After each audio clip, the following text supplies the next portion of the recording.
Vivimos en un mundo complejo, lleno de violencia y en apariencia sin esperanza. Aunque la complejidad y la violencia persistan, la esperanza existe. La Biblia nos enseña a alzar la voz por aquellos que no pueden hacerlo. Entonces, ¿por qué no levantar la voz del Señor por quienes sabemos que están sufriendo? Conversemos.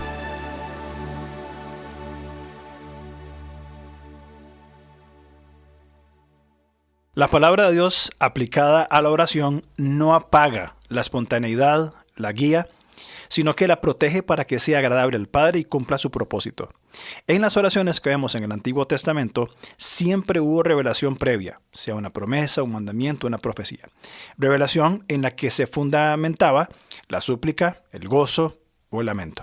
Por ejemplo, la oración de Agar en Génesis 16:13 se aferró en el Dios que me ve, en medio de una gran angustia, y fue como una respuesta a una revelación previa del ángel en el versículo 7 hasta el 12. Entendiendo esto, pasaremos hoy al dónde colocar la oración, esa oración que previamente está guiada desde la Biblia. Estas dos estrategias, cómo orar y dónde colocar la oración, son acciones humanas colaborativas para su proceso de transformación por la gracia.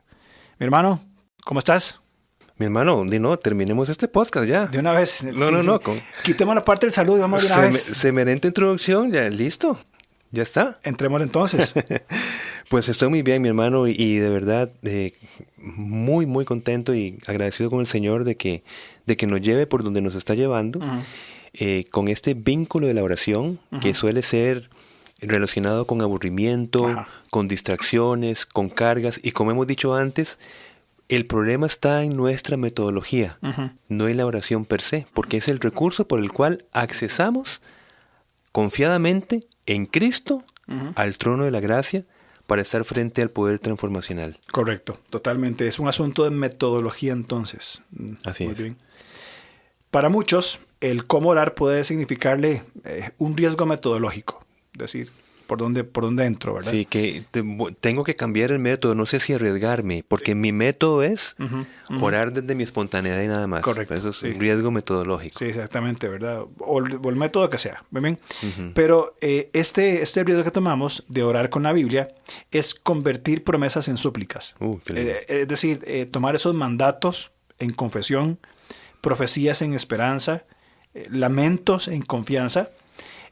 Todas estas acciones propias de una espontaneidad anclada a una verdad bíblica se da con los salmos como gramática de fondo. Es decir, hay un lenguaje, hay una cultura inclusive de oración desde que oramos las Escrituras. Ahora, otra vez, esto no sofoca ni quita la espontaneidad, más bien la purifica, la dirige más sencillamente, más claramente hacia la voluntad de Dios, que es justamente la que la Escritura promete que va a escuchar. Entonces, ¿hay un riesgo metodológico? Sí. Exacto. Pero creo que debemos tomarlo. Exacto. Sí, bueno, y Donald Whitney propuso una forma de orar con los salmos y añadiremos también otros puntos, ¿verdad? Por ejemplo, él hablaba de empezar abriendo un espacio intencional para orar. Eso es muy importante, esa es la parte colaborativa. Esa es la responsabilidad. La responsabilidad. Claro. Que no tengamos distractores, por supuesto sin el bendito celular a la par, ¿verdad? Con un buen café. Con un buen café. Inclusive con una Biblia de un lenguaje actual. Sencillo. Sencillo, sí. Exactamente. ¿Ves? Que las palabras nosotros podamos entenderlas, ¿no? Eso es importante. Luego, él propone contar al día con 5 salmos para escoger. Okay. Y se explica rápidamente. Estos 5 salmos va a ser como una manera que nosotros podamos tener una visión general en ellos para ver cuál salmo se va a adecuar más a la necesidad específica que nosotros tengamos. Por ejemplo, amanezco pues con esta necesidad de alabar al Señor y de repente hay un salmo que justamente me lleva a esto, ¿no? Perdón, entonces la idea es, digámoslo así, en un primer paso, leer estos salmos. Sí, como una revisión general. General, no es Sí, profundo. exacto, es como cuando vos vas a ver un libro, dices, voy a hojearlo. Voy a hojearlo. Ok, ya sé que este libro trata de tal cosa, trata de tal cosa y tal cosa y tal cosa, ¿ves? No es necesariamente leer los 5 salmos, sino inclusive desde el mismo título, no inspirado, pero es un título que nos lleva a una información, exacto, una guía. Vamos a decir, claro, por ejemplo, Salmo de Lamento de David. Ajá. Y uno dice, estoy en tiempo donde necesito presentarle al Señor sobre esta línea, este salmo, ¿no? Con solo una observación previa y general, sin haberlo leído completamente. Es una revisión. Teniendo 5, escogemos uno. ¿Cómo escogemos los 5? Empezamos con el salmo del día según la fecha del día. Vamos a suponer que la fecha de hoy es 10 de cualquier mes. 10 de lo que sea, ¿no? De cualquier mes. El salmo del día, con el que empiezo, el número 1, es el salmo 10.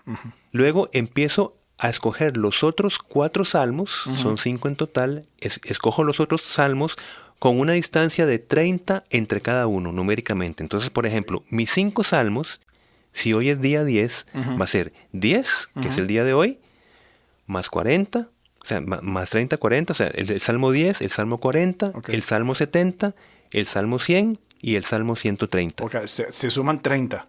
Va sumándose por 30. Que hoy es el primero de mes de lo que sea. El Salmo 1 es el primero. El Salmo 31, 61, 91, 121. Si hoy es el día 31 de mes, bien, Whitney lo que dice es que utilicemos el Salmo 119. Que es el más largo de todos. Es el más largo de todos. Si hoy es el día 30... coincide 30, 60, 90, 120, 150. Claro, en el 31 dice, bueno, se me pasó a más. Entonces, en el día 31, el Salmo 119, básicamente. Muy bien, clarito. Sí. Y luego, terminando el punto, el Salmo que se escoja no se va a interpretar, sino que vamos a descansar en que las palabras del Salmo van a guiar nuestras oraciones espontáneas. Es decir, va a haber una idea, van a haber palabras que van a guiar nuestros pensamientos y nuestras intenciones. Entonces, ese es aprender a hablar desde los salmos. Ya nuestras palabras posteriores van siendo modeladas desde ese lenguaje bíblico. Si hay versículos difíciles de entender, simplemente pasamos al siguiente. ¿Ves? Por ejemplo, rápidamente, yo estoy escogiendo el Salmo 16 por un ejemplo. La primera palabra es guárdame, oh Dios, digamos. Por supuesto, hay un mensaje allí. Pero yo en guárdame, yo puedo decir, Señor, guarda a mis hijos para tal situación, guarda a tal persona que va para un viaje misionero, Señor, guarda la iglesia de las falsas doctrinas, Señor, guarda mi corazón de los... Hay un material amplísimo, desde el cual empezamos a interconectar con otras personas, y todo desde la palabra guárdame. Entonces, no significa necesariamente que yo tenga que utilizar todo el Salmo 16 en ese ejemplo, sino cuando yo me doy cuenta, yo llevo 15, 20 minutos, 30 minutos, guiado simplemente desde la palabra guárdame o desde el versículo, guárdame, oh Dios, porque en ti he confiado. ¿Cómo está mi confianza delante de ti? Etcétera, ¿no? O sea, es decir, trato de por la economía del tiempo, de poner el ejemplo. Bien, creo que es un método, o que lo explicaste muy claramente, ¿verdad? Y es muy importante esto de entender, y ya lo hemos hablado en 2 formas anteriores, entender lo que implica orar los salmos o las escrituras. Muy bien. Ahora, hay un segundo fundamento. El ciclo repetido del sentir una herida y buscar consolarlas en Cristo se vuelve un hábito. Bien, nuestro cerebro aprendió a relacionar herida emocional, sea cual sea, X, bien, con la búsqueda inmediata del bienestar temporal que se encuentra en la violencia, el control, la lujuria, la mentira o el engaño. Es decir, una persona fue herida de una manera, bien, fue herida, pasó por diferentes abusos, entornos abusivos, un desapego por completo, indiferentemente cuál sea, hay una herida y todos la tenemos. O sea, todos tenemos algún tipo de herida, en mayor o menor. Que vivimos en una creación caída. Caída, sí, ¿verdad? Claro, totalmente. Sí. Bien. Ahora, esa caída, lo que nuestro cerebro ha aprendido es a reaccionar, que cuando se revive esta herida, se lleva a una respuesta pecaminosa. Es decir, esta herida supura, me duele, se me abre, y mi respuesta es, voy a ver pornografía, voy a maltratar a mi esposa, voy a engañar, voy a maldecir, porque la herida se acostumbró, bien, o el cerebro me acostumbró que cuando la herida se siente, la apaciguo como un placebo, como un adormecimiento, y lo llevo a prácticas pecaminosas que supuestamente, ¿verdad? Pues no es así, traen tranquilidad a esta herida. Sí, y cerebralmente hay un bienestar. Sí, claro. Y ese bienestar es altamente engañoso porque empieza a crearse un ciclo dopaminérgico que se llama Adictivo. Adictivo, donde la dopamina no es placentera en sí misma. La dopamina lo que hace es que nos estimula a repetir aquello que nos causa cierto bienestar, ¿verdad? Entonces, por supuesto, a través del hábito, como estás diciendo, a través de la dopamina que se empieza a disparar, se crea un vínculo tan fuerte que es automatizado. Y es donde nosotros llamamos soy reactivo. Ajá. Pero realmente es volver a un hábito, pero tan marcado y tan automatizado que yo lo que hago en mis relaciones es reaccionar. Porque mi cerebro busca, o sea, lo que quiero decir y que luego lo hablaremos en un podcast más específicamente, hay un bienestar cerebral en la violencia. Es decir, tanto al nivel de tanto bienestar como otras cosas. Como el bienestar, por ejemplo, de la sexualidad o el bienestar de la alimentación, etcétera, etcétera. O sea, una mente violenta encuentra un bienestar. Decir, me siento bien después de decirle 4 a las personas. Correcto. Realmente me siento bien de dejarle sin fundamento y dejar callada a la persona y ver esa expresión de decir no sé para dónde agarrar y yo sentir esa sensación de control y de poder realmente me hizo bien y me hace bien que luego me pida perdón después de yo implantarle culpa falsa. Me hace bien. Claro. ¿Ves? Entonces es un tema muy muy rico que vamos a hablar, si Dios lo permite, posteriormente. Esto es lo que equivocadamente se entiende como un rasgo de la personalidad. O sea, esta respuesta usualmente, es que yo soy muy, muy enojón, es que yo siempre he sido así. Entonces, pero no necesariamente es un rasgo de la personalidad. Puede ser una herida reactiva que lleva a conductas que son equivocadas. Sí, eso es un temazo. Sí, no, es que en esto de la personalidad hay discusiones muy, muy importantes, porque ciertamente nosotros, rasgo es porque, digámoslo así, sencillamente, nacemos con ciertas características que se dejan ver, ¿no? Esas características de nuestra personalidad.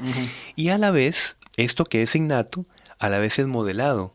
Modelado por los ambientes, por las interacciones que tenemos. Es decir, nuestros rasgos no son puros en sí mismos, sino que necesitan factores para que se desarrollen o se inhiben. ¿Verdad? Por factores externos. Exactamente, correcto. Okay. Entonces, por ahí es... Ok. La herida no sanada se abre desde disparadores, ¿verdad? Sean internos, aburrimiento, tristeza, miedo, euforia, enojo, lo que sea. O disparadores externos. Bien, una discusión con el cónyuge, enfrentar una deuda sin recursos para afrontarla. Nunca me ha pasado, ¿verdad? A mí tampoco, nunca. Menos los 15. Pasar otro ejemplo. Sí, porque eso no los comprendemos. La traición de otras personas, experiencias de infancia adversa, enfermedad, accidente, pérdida. Bien, ambos disparadores están totalmente vinculados. Es decir, esos disparadores tratan esta herida o mueven esta herida y pueden ser elementos internos, ya lo mencionamos, o externos. Y van a mover esa herida y va a incomodar, va a doler, va a ser difícil y se tiende a una respuesta totalmente errada. No, esto es un temazo, mi hermano. Esos disparadores internos es como eso que uno amanece enojado. Amanecí chicha hoy. De malas. Sí. Es un disparador interno, o sea, no hubo nada, por lo menos en ese momento, ¿verdad? Que me disparó la alerta de la emoción, ¿verdad? Y simplemente hay ahí un disparador interno. Pero indiferentemente que sea interno o externo, yo voy a consolar esa herida de la misma manera. Y entonces de repente amanecemos con un disparador interno, nos dicen algo y contestamos, como dice uno, de malas. Y ya provocamos ese distanciamiento, esa herida, ese acto violento, verbal, o psicológico, de negligencia emocional, etc.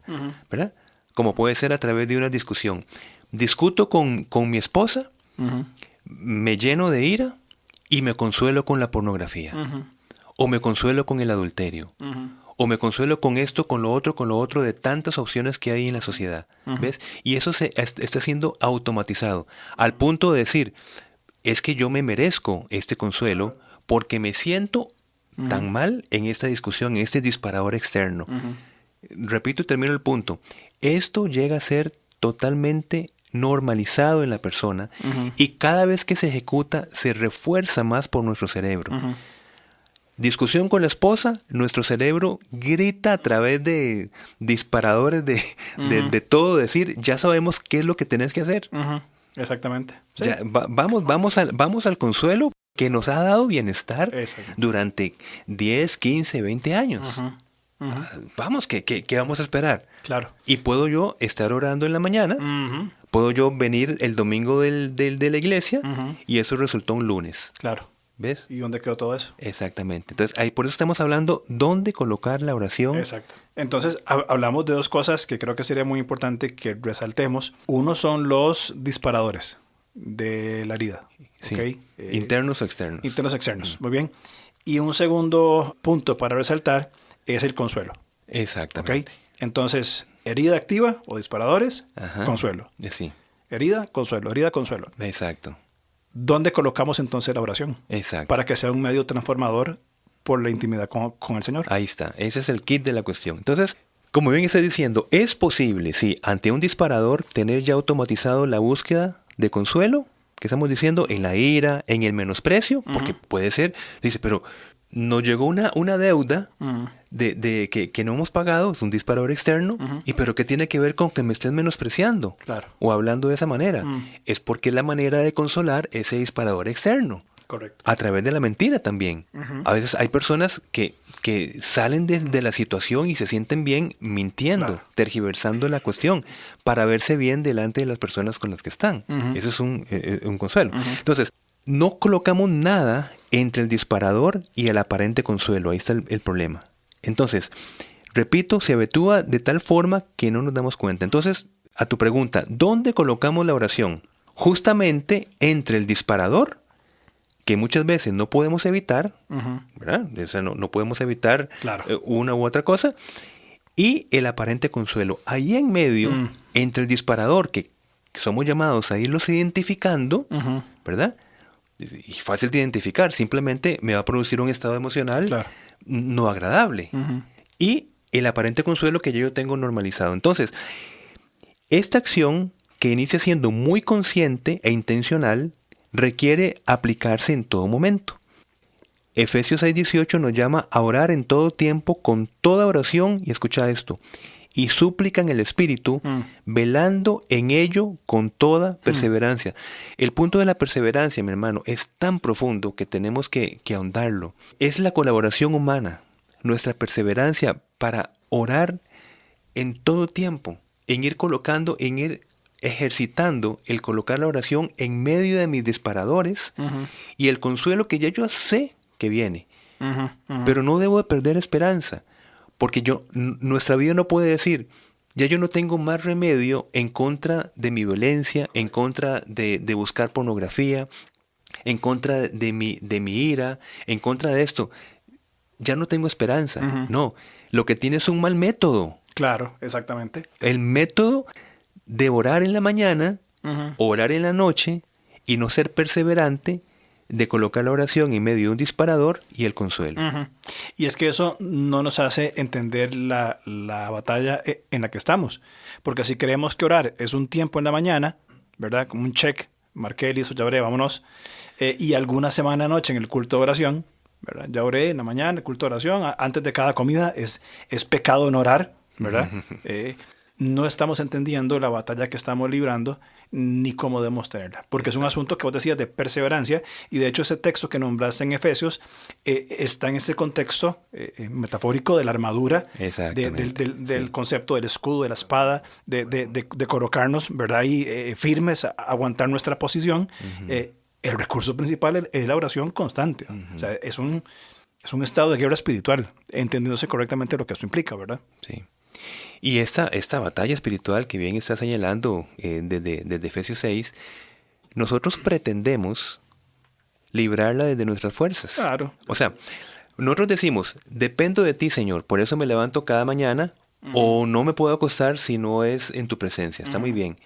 Pero estamos hablando de las batallas cotidianas. Exacto. Del problemita que surgió después en el desayuno, con el cónyuge, con un hijo, con un vecino, en la calle, en lo que sea ministerial. En todo momento, nosotros no pretendemos librar esa batalla que entendemos intelectualmente desde nuestras fuerzas.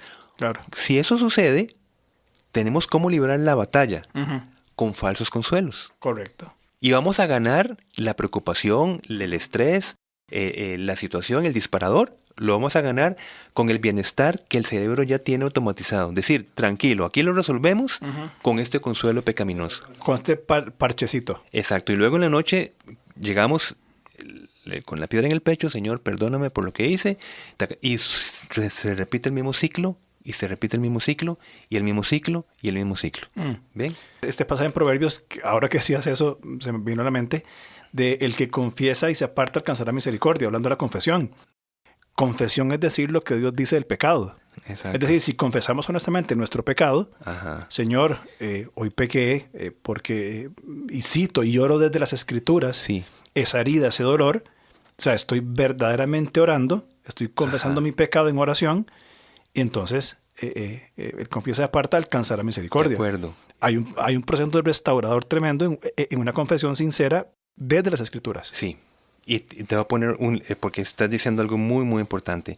Digamos, yo sé de memoria, ¿verdad? Guárdame, oh Dios, porque en ti he confiado. Digamos un pequeño texto del Salmo 16. Bien. Esta confesión de pecado, el pecado está en la consumación, no está en la tentación. Ajá. Un disparador es una tentación. Okay. Recibir un disparador no significa que estoy pecando. Porque Cristo fue tentado en todo. Claro, y no pecó. Exactamente. Entonces, la tentación en sí no es pecado. De acuerdo. Pero cuando se madura la emoción, da luz al pecado. Santiago 1. Exactamente, exactamente. Entonces, confesión de pecado, ¿qué significaría en ese contexto? Señor, tú sabes cuál ha sido mi consuelo y qué es lo que estoy buscando en este momento. Yo confieso mi pecado, es decir, cómo he consolado el disparador o la tentación. Ese es mi pecado. Ahora, ahí en medio, utilizando la dependencia, voy a decir, guárdame, oh Dios, porque en ti he confiado. ¿Ves? Allí. No puedo utilizar allí una oración espontánea. Claro, por supuesto. ¿Por qué? Porque es débil. Y probablemente lo vaya a justificar. Exactamente. Señor, perdón, pero vos sabes que... Perfecto, está buenísimo. Entonces, no, por eso, porque Dios conoce nuestra debilidad, necesita las palabras, la intercesión del Espíritu, el que Cristo esté orando con nosotros. Bien, las palabras de Cristo en la cruz se limitaron a pequeños salmos en su mayoría. Por supuesto, memorizados y vividos, pero principalmente modelados para nosotros. Exactamente. Bien, ¿cómo Jesucristo enfrentó las tentaciones en el desierto? Con la palabra de Dios. Con la palabra de Dios. Sí, totalmente. Con la palabra de Dios. Y podemos decir, orando. Bien. Sí, claro, por supuesto. Entonces, ya hablamos de orar con la Biblia. Bien. Como acá hablamos de momentos cotidianos de la vida que vos mencionabas anteriormente, al relacionarnos, al manejar, al estar en la oficina, en la calle, no significa sacar la Biblia y ponernos a orar. O sea, trabajo en un banco de cajero, un momentito, déjame sacar mi Biblia. Exactamente, tengo una tentación, voy a sacar la Biblia y buscar. Tengo la tentación de insultarlo, déjeme que saque la Biblia, ¿verdad? Exacto, Entonces, sí. Es traer un versículo memorizado y colocarlo justo en esos momentos de tentación. Exactamente. Entre la herida y el consuelo. Exactamente. Ahí entra esa, y es consistente entonces con el rol de la memorización. Hay toda una vida en Cristo en esas dinámicas que nos llevan a responder correctamente a las heridas de la vida. Bueno, a mí me ha pasado mucho. Llega de verdad la abrumadora noticia de una deuda. Abrumadora. Mi hermano, uno dispara emocionalmente para cualquier lado. Bien. En ese momento, bien, una persona buscará, o yo mismo, consolar esa carga emocional a través de cualquier situación. El Señor es mi pastor, nada me faltará. Ahora, a partir de allí, yo puedo seguir orando espontáneamente. Claro. Señor, estoy en una angustia terrible por esto, pero yo sé que no me faltará la sabiduría que tú me darás para que yo pueda en tus fuerzas ver cómo resuelvo esa situación. Correcto. ¿Ves? Que es una situación material. Exacto. O sea, tan tangible. Y no caemos en el quietismo, como dijimos en el programa anterior, Exacto. de decir, tú eres mi pastor y vos sabrás qué vas a hacer. Yo aquí me quedo con la duda sentado hasta que llegue una forma que me digan, mira, se terminó tu deuda. Se borró. Esto es un milagro. Sí. Nada me faltará. Es decir, los recursos para que yo salga de mi deuda con tus recursos son completos. Correcto. Exactamente. Tú me das la valentía, me das la sabiduría, me das las formas, el denuedo, todo. Tú eres mi pastor. Exactamente. Y me estás llamando a mí a asumir mi responsabilidad, pero en tus fuerzas. Correcto. Ahora, ¿cuándo nosotros generalmente oramos así? Vamos a orar. Señor, tengo esta deuda, taca, te pido que me libres, amén. Y yo quedo sentado en la misma posición de siempre. Si es que oramos. Si es que oramos. Porque probablemente, en algunos casos quizá la primera reacción sea enojarse, frustrarse, arrancarse los pelos, ver cuánta plata nos queda en el banco y qué puedo vender.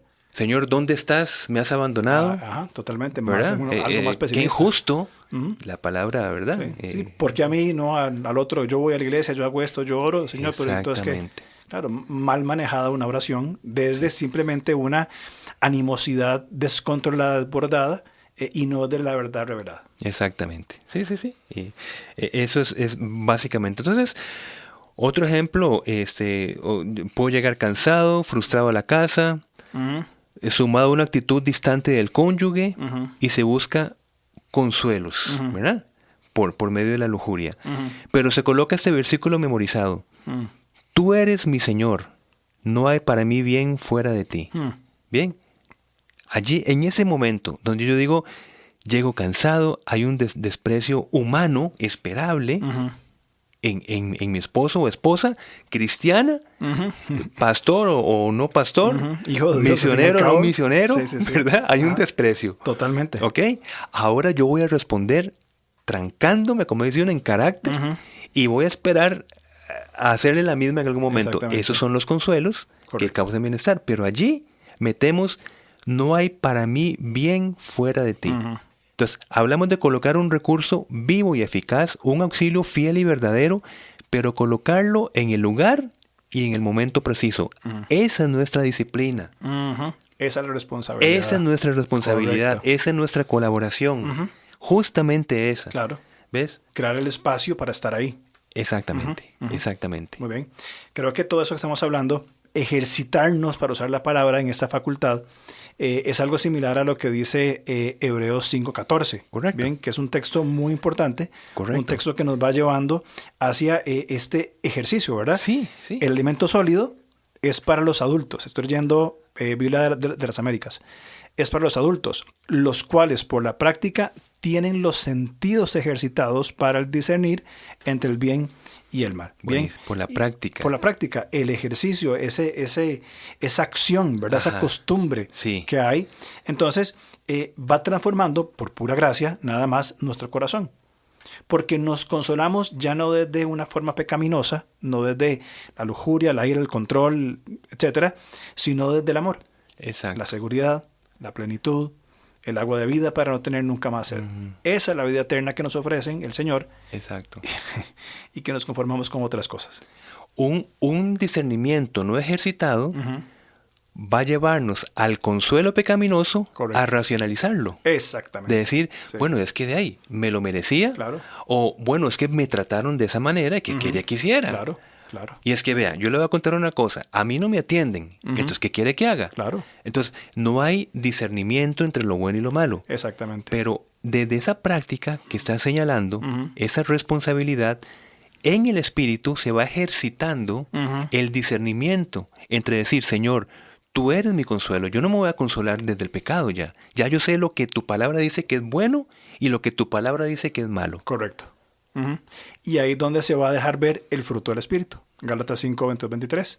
Amor, gozo, paz, paciencia, benignidad, bondad, fe, mansedumbre, templanza. Todo, ¿verdad? Que nos sabemos de memoria. Aquí es donde se deja ver cuando está en ese ejercicio, donde nos lleva a ese discernimiento, que es madurez y que es carácter. Sí. Para ahí no hay nada imposible para Dios. Exactamente.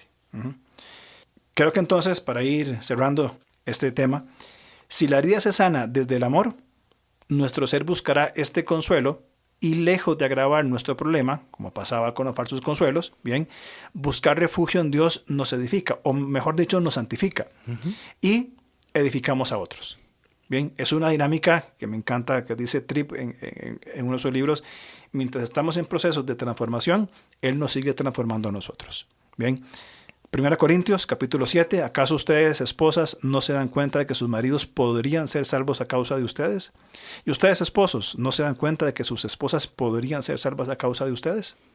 1 Corintios 7, 16, nueva traducción viviente. Qué maravilla. Este acceso a la gracia, desde el cómo orar y dónde colocar bien la oración, colaboramos en nuestro proceso de santificación. Exacto. Colaborando en nuestro proceso de santificación se aplica esta palabra que estás diciendo. ¿Acaso, esposas, no se dan cuenta que sus maridos podrían ser salvos a causa de ustedes? Y lo mismo los esposos. Y decime si esto no es la clave profunda. Correcto. Para una transformación primero de nuestro corazón y luego relacional. Sobre cualquier consuelo, sea violencia, sea lujuria, sea orgullo, sea vanagloria, sea lo que sea. Correcto. Que siempre está metido como un consuelo para los problemas conyugales. Totalmente.